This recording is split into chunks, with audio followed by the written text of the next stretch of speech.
यशोमती मैया के नंद लाला।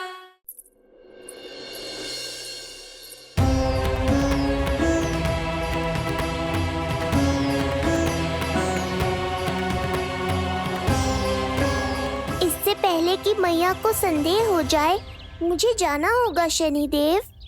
प्रभु, कृपया अपने विराट रूप के दर्शन दीजिए।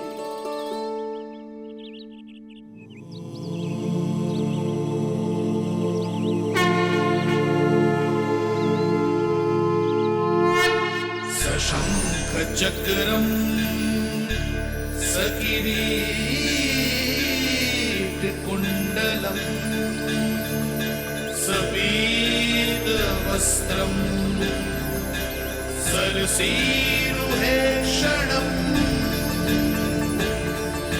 सहार वक्षस्थलशोभितौस्तुभम्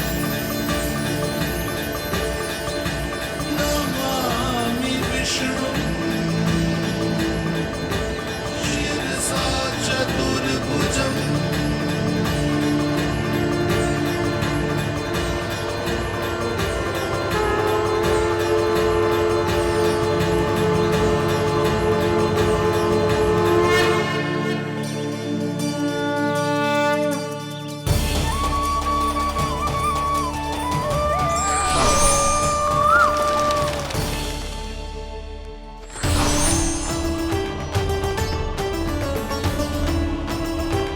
हे श्री हरि, मुझे पंछी की छाया।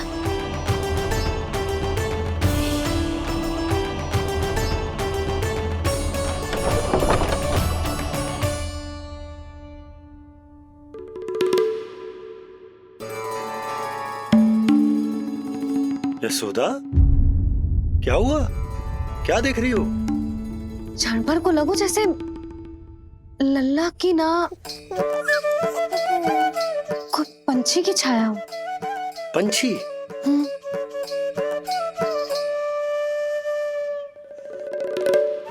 अब ना मुझे तो लग रहा है जो गिलहरी की छाया।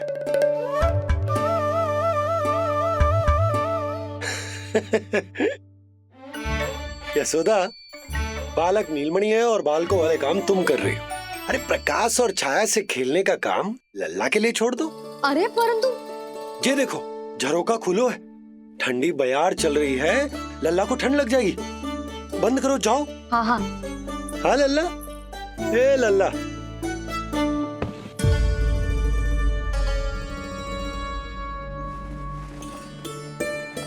आज सब कितने सज धज के आए थे तुझसे मिलने के लिए, जैसे दीपावली हो। है ना लल्ला? सिवाय इनके देखो,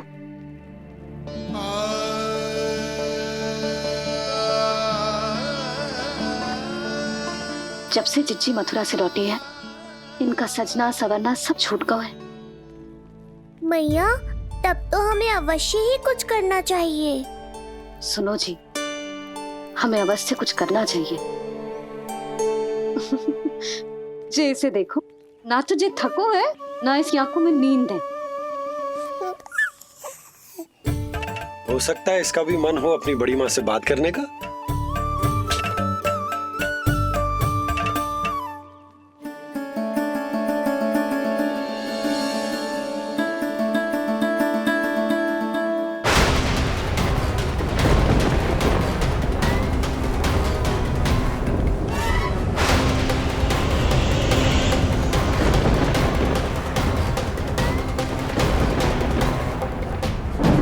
अरे लल्ला, डरने की क्या बात है? बस थोड़ी आंधी तो है।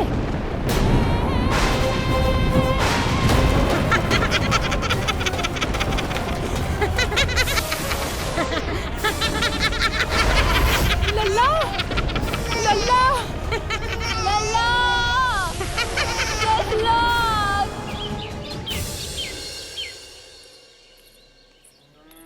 जिज्जी, अरे यशोदा, नंद भैया। जिज्जी, ये नीलमणि के षष्ठी पूजन का उपहार है।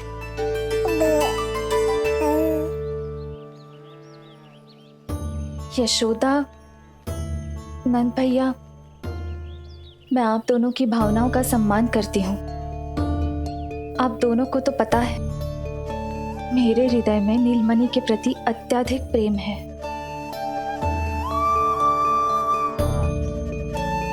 यशोदा, तुम तो जानती हो मैं ऐसे वस्त्र नहीं पहनती।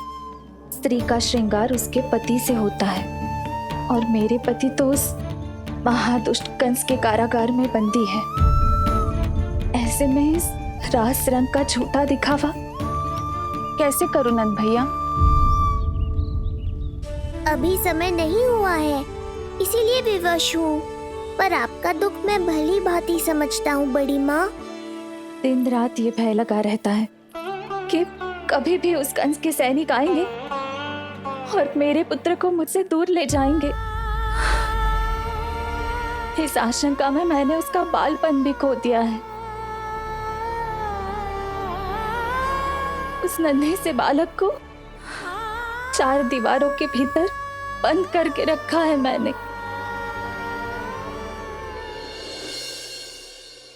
थोड़ी देर और, बस तेरे बाबा अब भी आते ही होंगे।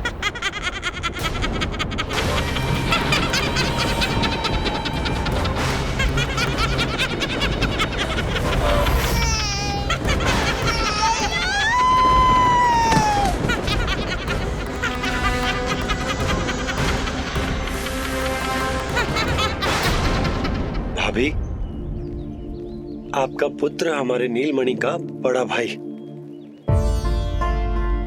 आप उसे खुली हवा में सांस लेने दें। मेरा विश्वास करें, आप दोनों गोकुल में पूरी तरह सुरक्षित हैं। चिच्ची, नारायण के घर देर भले ही है, किंतु अंधेर ना है। बस कुछ समय का कष्ट और है चिच्ची, फिर सब ठीक हो जाएगा। और ये देखो, नीलमणि स्वयं आओ है आपको उपहार देने के लिए।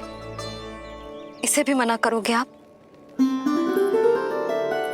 नीलमणि, बस आज हट मत करना। मैं तुम्हारी ताऊ जी से मिलूंगी ना, तब नए वस्त्र गहने सब पहनूंगी, साज श्रृंगार करूंगी।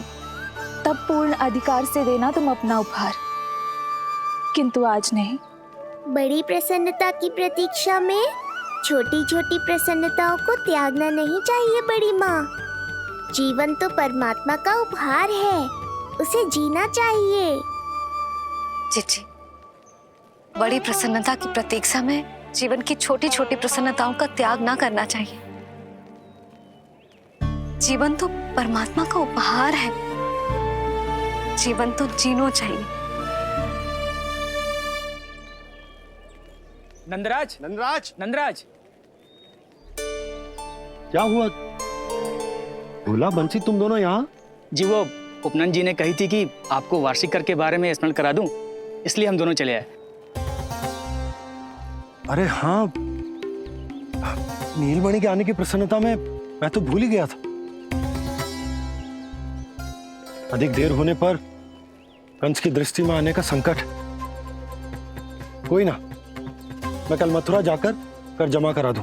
अरे किंतु कल तो लल्ला का पालना उत्सव है। सुनो जी, शीघ्र ही आना। भैया, हो सके तो अपने भैया और बहन देवकी का समाचार भी पूछ लीजिएगा। जी भाभी। इस बार कछु समस्या नहीं होनी चाहिए। ये बार आज मथुरा से कछु अतिथि आए थे, उन्हें पता चलो है कंस ने राजा वासुदेव और रानी देवकी को कारागार से बाहर निकाल लो है और अपने महल में रख लो है।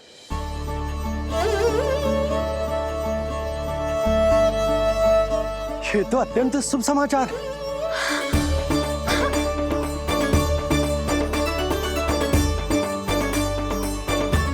तुमने पहले क्यों ना बताया? हमें लगो आपको पहले ही से पता होगी महाराज। अच्छा ठीक है, जाकर तैयारी करो, कल तुम दोनों भी मेरे साथ चलोगे। जाओ।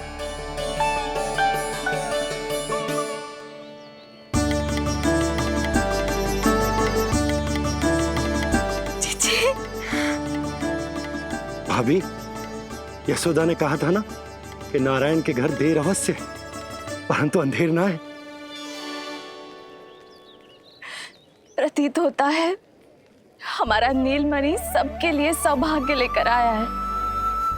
सच्ची भाभी, नारायण का वरदान है जे बालक। भाभी, अब हमें चलना चाहिए।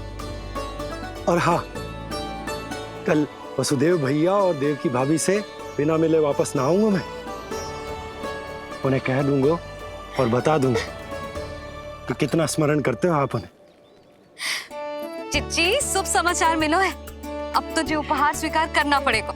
हाँ यशोदा, अत्यंत शुभ समाचार आया है और अपने साथ ही आशा भी लाया है कि अब शीघ्र ही उनसे मिलना संभव होगा।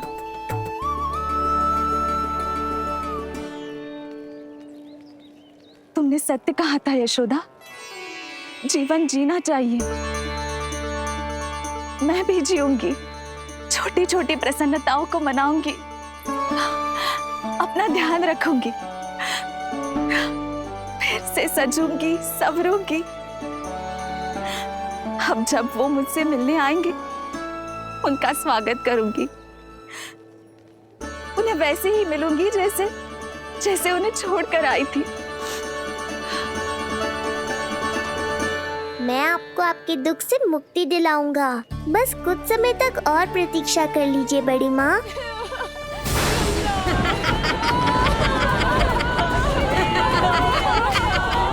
कब तक बचेगा शिशु विष्णु? आज नहीं तो कल तू मेरा निवाला अवश्य बन जाएगा। कल तुमसे भेंट होगी पूतना। कहाँ है तू शिशु विष्णु? शीघ्र ही तुझे आहार बनाऊंगी मैं। तुमने बहुत दुष्कर्म कर लिए पूतना। अब तुम्हारे आतंक का अंत करूंगा मैं।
चिंता क्यों करती हो मैया?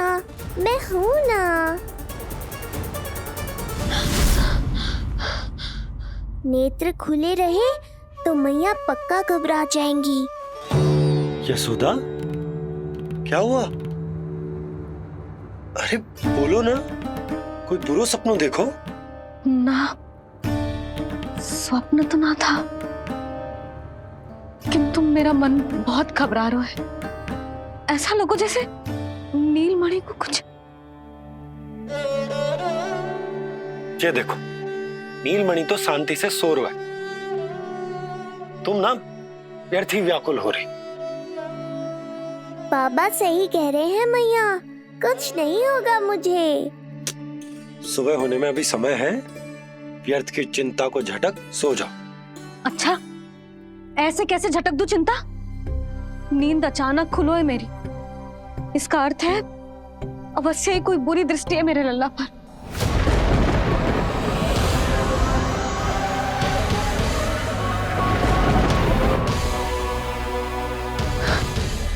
आप भी कल जा रहे हो मथुरा? सुनो जी, जाना आवश्यक है, रुक ना सकते आप। कर जमा करानो है यशोदा, कल अंतिम दिन है।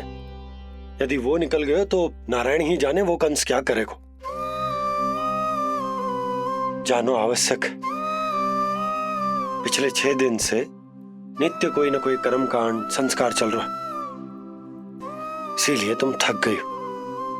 तनिक विश्राम कर लो, सो जा।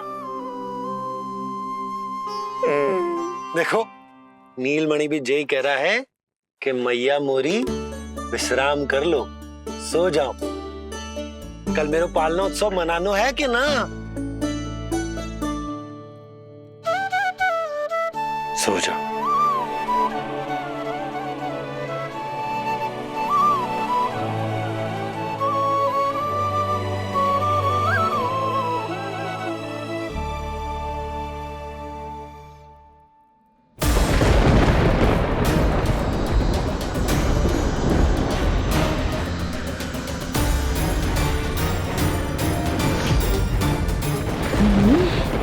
शिशु की गंध।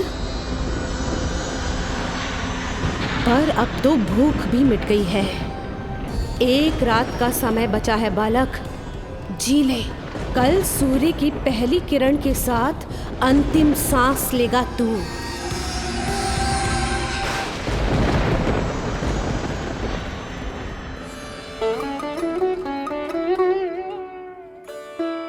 संतान के लिए मैया का कैसा अद्भुत प्रेम है ये। पूतना की छाया से ही इन्हें आने वाले संकट का आभास हो गया।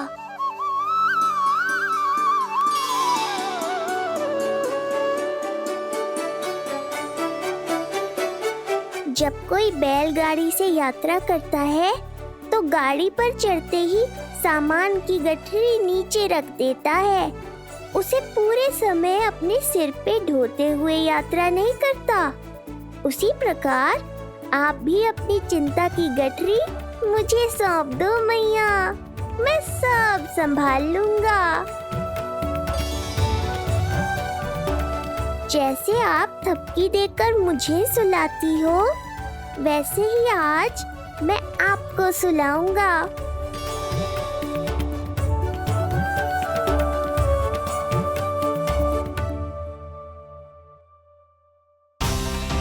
वचन देता हूँ मैया, जिसने आज आपकी निद्रा भंग की है, कल उसे चिर निद्रा में सुला दूंगा मैं।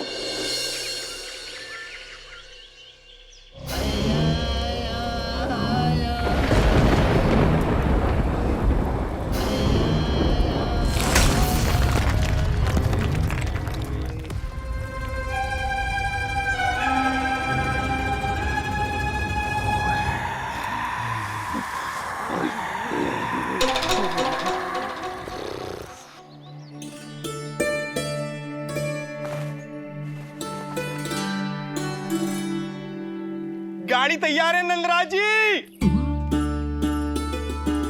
उपहार और मिठाइयाँ तो ठीक है, किंतु भोजन रखो है कि ना? हाँ भाभी, रख दियो है। और भोजन ऊपर रखो है कि मिठाई?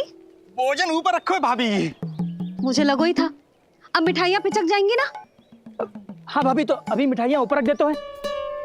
क्या होगा बंसी भैया, फिर मिठाइयों का रस भोजन में चला जाएगा ना। मैया ऐसे पूछताछ करोगी तो हड़बड़ा तो जाएंगे ही।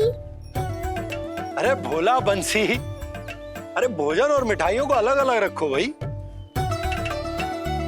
यही कह रही हो ना सुधा? अरे वाह, आज हमारा राजकुमार जल्दी उठ गए हो। इसे भी पता है पालना उत्सव में इसके बाबा ना होंगे इसके साथ, इसीलिए विदा करने आ गए।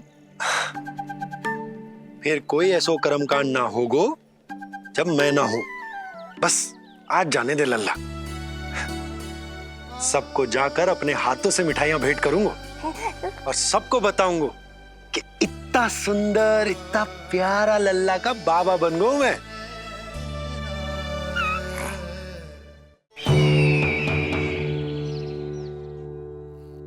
भैया के अत्याचारों की कोई सीमा ही नहीं।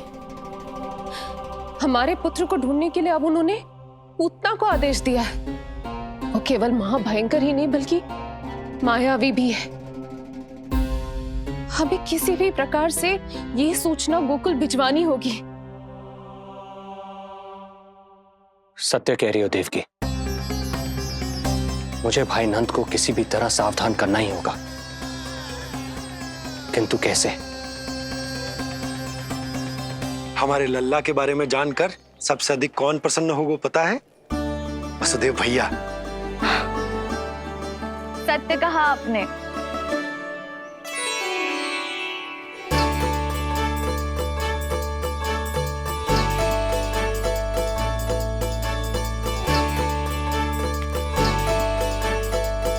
बड़ी माँ, नए वस्त्रों में ये हुई ना बात।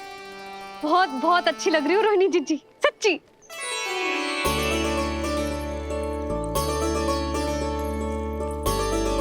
आपने जीवन में फिर से रुचि लेना आरंभ कर दियो है, ये जानकर वसुदेव भैया की प्रसन्नता दुगनी हो जाएगी।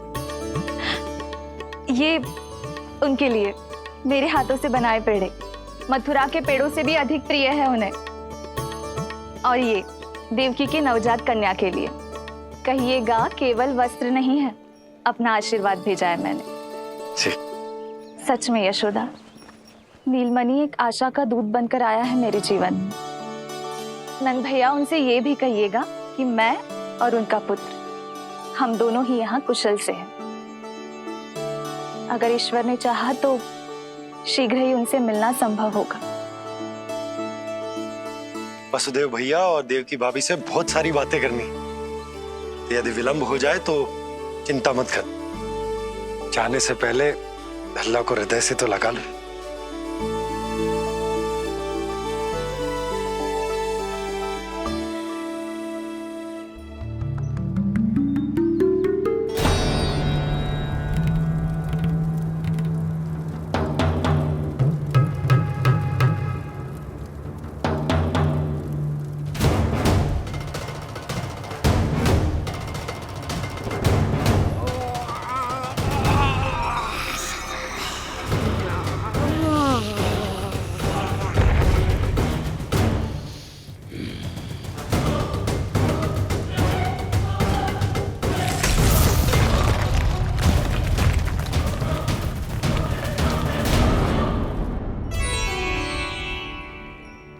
कछु विचित्र सो क्यों लग रहा है मुझे? बाबा, आपका पुत्र है ना यहाँ, सब कुशल मंगल ही होगा।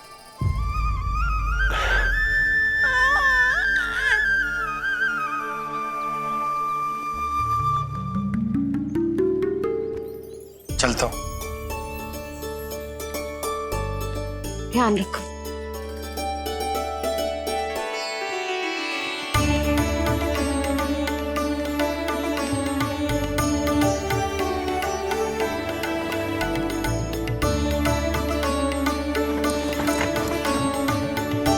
जय राम जी की। जय राम जी की।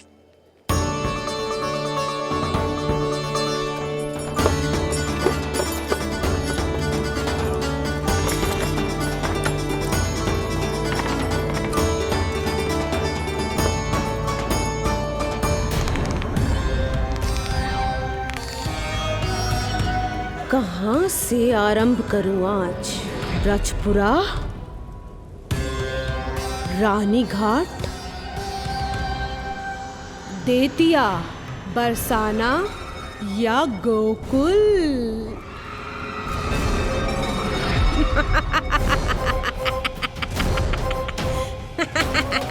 यही तो चाहता था मैं कि तुम यहाँ आओ।